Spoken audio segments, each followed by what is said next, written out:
What is going on, guys? Welcome back to the channel. Today we are headed back to our roots, back to what it started with. We're going to be working on the Jetta. We've been mainly focused on the Audi over there. Audi's doing pretty good at the moment, so we're going to shift our focus to the Jetta. I want to have a turbo car running again. This thing needs a lot of love. If you guys don't know, the turbo actually took a poop on me. It still spins and stuff, but I was running 2050 VR1 oil in it over the summer last year, and did a final oil change in, I think, August, and then got lazy, didn't change the oil, and just that thick oil in the wintertime especially should not have 2050 oil in the car. It's just like a paste at that point, so definitely did not do my engine any favors or the turbo any favors by running that, and instead cooked the turbo. So it still spins, like I said, it's just a little bit weird. And then I found ceramic ball bearing material in the oil when I actually drained the oil pan, and that's how I knew the turbo's a little hurt. So we're pulling it off, and we're going to be taking the manifold and all of that off. Got the downpipe freed, and turbo is basically ready to come off. I just have to get one more bolt on the manifold on the bottom here, and then I also do have to remove the water lines going to the turbo. So I'm going to jack the car up and get to the bottom bolt on the manifold, as well as the two water lines, and then I'm actually going to be draining the radiator as well, and we should be good.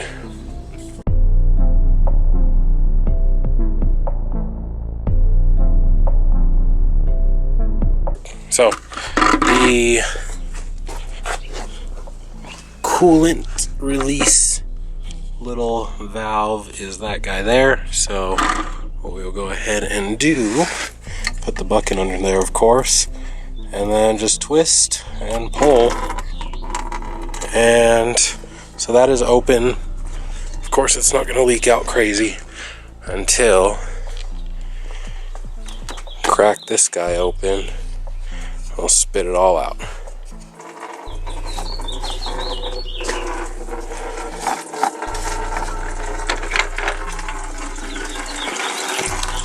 And bam, there we go.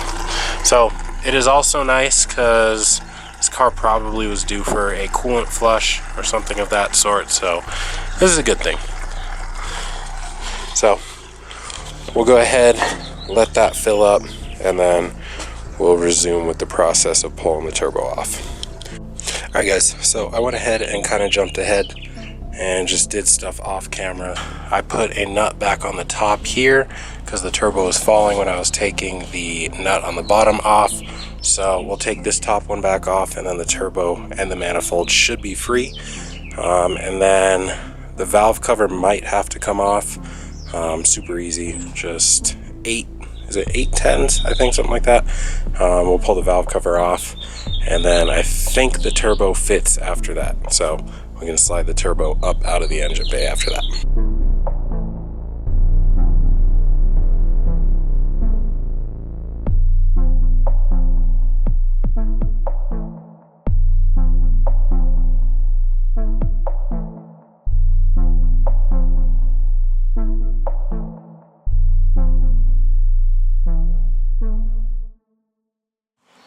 There we go.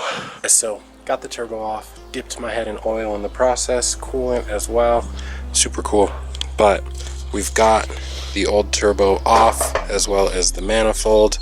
And what I was actually measuring, so same single ball bearing compressor housing on both of these, and then journal bearing on the back housing, or I guess the turbine side, you could say. And then I was measuring, so this one's a 48 AR, so you can kind of see this one is a lot meatier, definitely a lot more exhaust gases can enter through there. And when I put that one on, I actually did do a gasket match for the T3 turbo gasket to make it flow as smooth and as best as it can. So a little bit of an upgrade on this one compared to this 48 AR exhaust housing. So what I was actually doing was measuring in where the turbine actually sits. So there's a little step in here, and at that step we're at 55 millimeters on this one, and we're also at 55 millimeters on the one that just came off the car. I did have to change the downpipe when I put this thing on the car because it is different than this one. It's at a different height.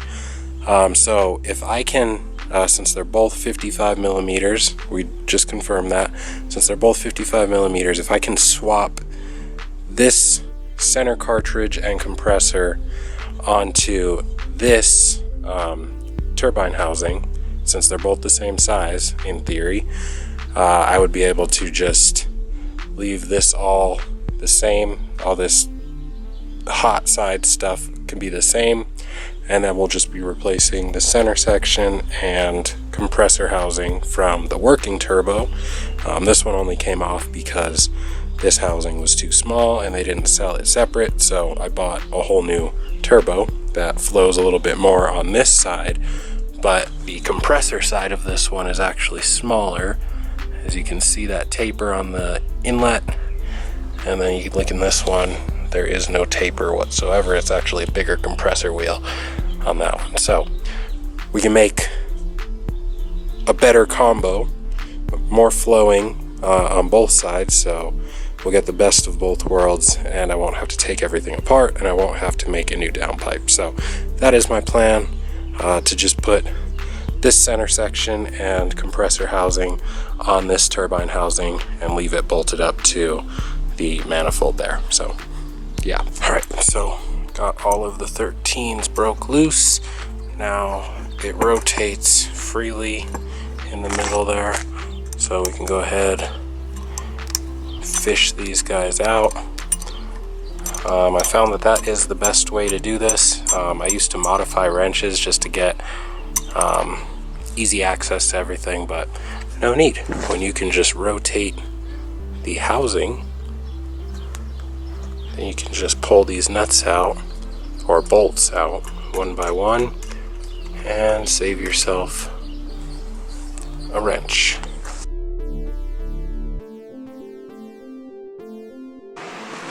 Alright, so we can compare. This is the 0.63 AR and then the 48 AR, and as you guys can see, the width right here and the width right here, this one is taller, fatter. It doesn't have like that lip on the edge as much.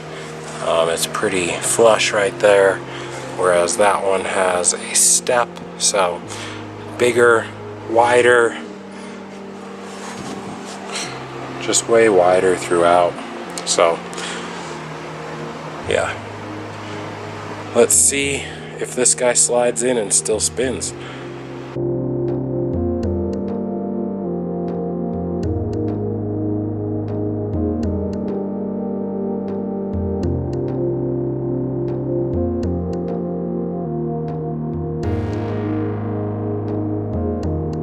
Alright, so we are in, and it spins, it fits. So I think we just found the solution to our problem, guys. We're not going to install it today.